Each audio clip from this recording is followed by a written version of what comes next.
அனைவருக்கும் என் இனிய நமஸ்காரம், வணக்கம். இன்று நாம் தெரிந்து கொள்ளப் போவது ஒரு கதை பற்றி தான்.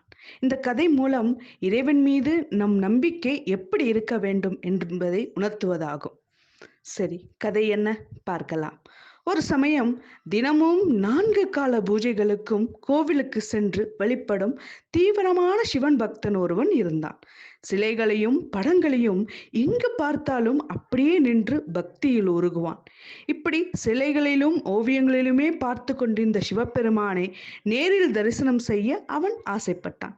ஒரு சிற்பியிடம் சொல்லி அற்புதமாக சிவபெருமான் சிலை ஒன்றை செய்து வாங்கி வந்தான். சிவனே உயிரோட்டமாக வந்திருப்பது போன்ற அற்புதமான சிலை அது. தன் வீட்டு பூஜை அறையில் அந்த சிலையை வைத்து பூஜைகளை ஆரம்பித்தான். நீண்ட காலம் அவன் சிவபெருமானை நினைத்து பூஜை செய்தான். காலங்கள் கடந்தும் சிவபெருமானின் தரிசனம் அவனுக்கு கிடைக்கவில்லை. இதனால் கோபமடைந்த அவன் தன்னுடைய பூஜையை நிறுத்தினான். சிவபெருமானே வழிபடுவதையும் நிறுத்தினான். தான் ஆசையாக செய்து வாங்கிய சிவன் சிலையை தூக்கி பரன் மேல் வைத்தான்.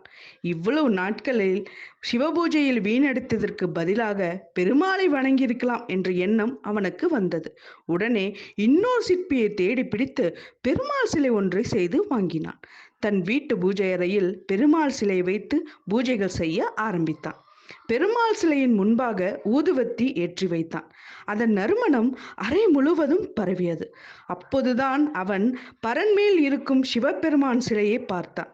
பெருமாளுக்கு ஏற்றிய ஊதுவத்தி நறுமணத்தை சிவன் சிலை நுகரக்கூடாது என்று அந்த சிலையின் மூக்கை துணியால் இறுக்கமாக மூடினான். சிவபெருமான் அடுத்த நொடியே அவன் கண் முன் தரிசனம் தந்தார்.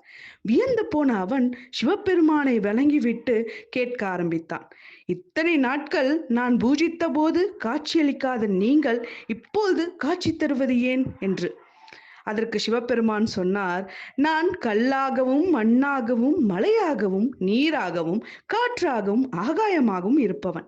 இந்த கல்லே நான் தான். ஆனால் நீயோ வெளியே இருந்து ஏதோ ரூபம் சிலைக்குள் வந்து காட்சி கொடுக்க போகிறது என்று எண்ணி என்னை பூஜித்து வந்தாய்.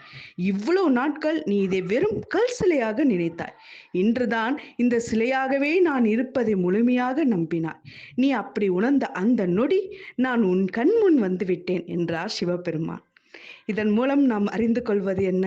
இறைவனை காண வேண்டுமெனில் அனைத்தும் இறைவனே என்ற எண்ணமும் உறுதியான சரணாகதி மற்றும் நம்பிக்கையே முக்கியம் என்பதை உணர்த்துவதாகும் இந்த கதை. நன்றி, வணக்கம்.